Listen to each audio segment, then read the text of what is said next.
My name is Darik. This is Fresh TV, and I am with Simple Plan. What up? I'm going to start off this 5 questions with a very serious question. Okay. And then the rest of it'll be like really like, it'll be light and fancy free, okay? Sweet. What do you tell a person who is being bullied in school? That's what I tell them.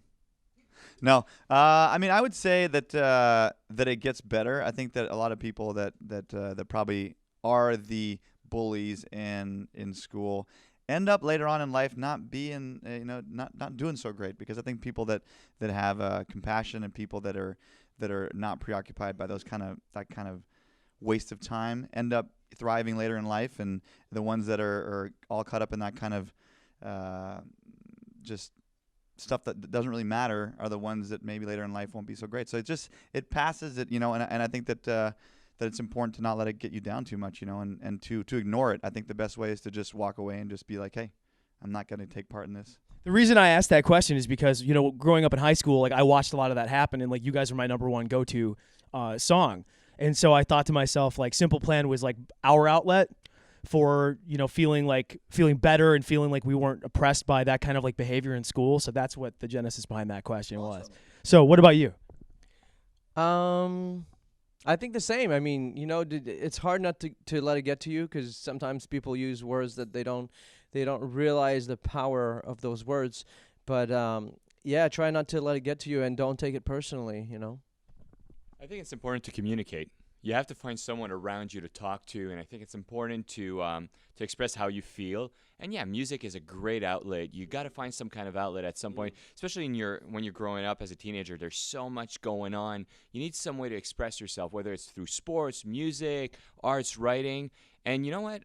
Bullying is not the answer to bullying. There's another thing too. Like it tends to, we tend to be like reactive when someone hits on you or picks on you, and that's just a vicious circle that never ends. So I think it's important to find a way to break it, find a way to communicate, and an outlet to be creative.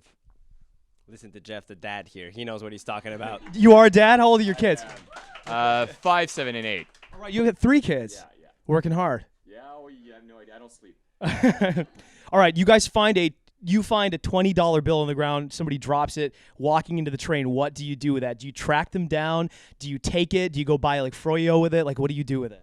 Well, hold on. Did I see the person that dropped it? You did see the person that dropped it. Okay, then if I did see the person, then I'll definitely run after them and give it back to them. What if they got on the train and it went away and you had the $20 bill in your hand? Would you get on the next train and follow them? No. I don't. I mean, if it was like $200, maybe. But for $20, it's like, hey, listen, you dropped it. It's gone.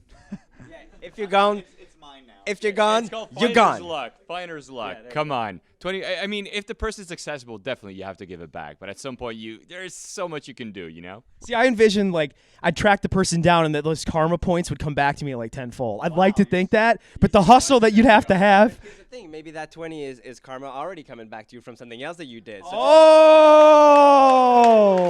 keep the 20. Damn. All right. If you had to elect one Sesame Street character as president, who would it be? Ooh. I think. Probably the one that doesn't speak.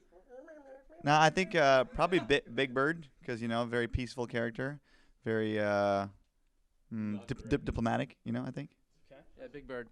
Big Bird. Oscar the Grouch, maybe. I think it'd be interesting. It'd be very interesting. Oscar, definitely. Yeah. Why Oscar? Sebastian knows the characters better. Because he lives in a trash can, and that's kind of rad. I don't know. I mean, yeah. Why not? Why not? Okay, what's the best thing? Each one of you gets this question. What's the best thing about being a rock star? This is on camera. It is on camera.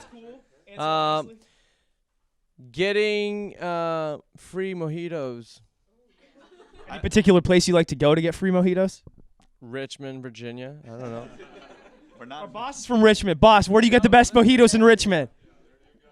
We were there last night. I would say the free stuff. You know, when you're starting up as a band and you know you're struggling, you got to buy equipment. It's very expensive. And like I remember like I used to play bass in the band at the very beginning, and I put this big bass amp. I had it like on a $20 a month payment, and it was like so hard to make the $20 payment. And now it's like when you're in a band that's signed and like it does well, people are giving you free gear all the time. It's kind of unfair, but it's nice. You know, even like clothing and stuff. You're like, I'll wear that. You know, but You know, the only time I ever got anything free was like I'll walk into a restaurant. They'll be like, "Oh, I listen to your radio station. Here's free chips and salsa." That's about like the extent of what I'll get. These are already free, and I know that they are. But thank you. What about you? Well, since they said the gear, I'm gonna say the fans. You guys are amazing, you know. Yeah.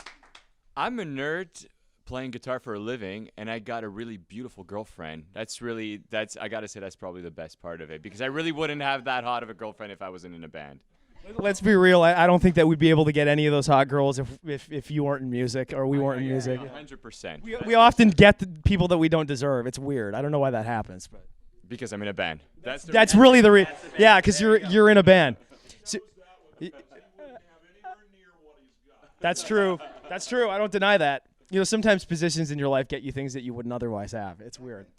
So you're on the stage. Next question. You're on the stage and you stub your toe really hard on a guitar amp. Your first and favorite swear word that comes out of your mouth is.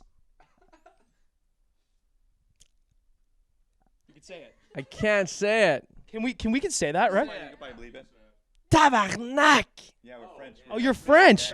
Can you translate that into English for us? Tabernacle. Okay, Google that. Google Translate. It's just a religious word in Quebec and in French part of Canada. People use religious terms to swear. It's kind of ridiculous, but tabernacle is where they put, you know, the body of Christ. It's a little thing there. The chalice is another way to say calice. Yeah, that's what I It's really funny ones. French Canadians this polite typically? Is that how that works? Most Canadians are pretty polite. Generally they are. But I'm sorry.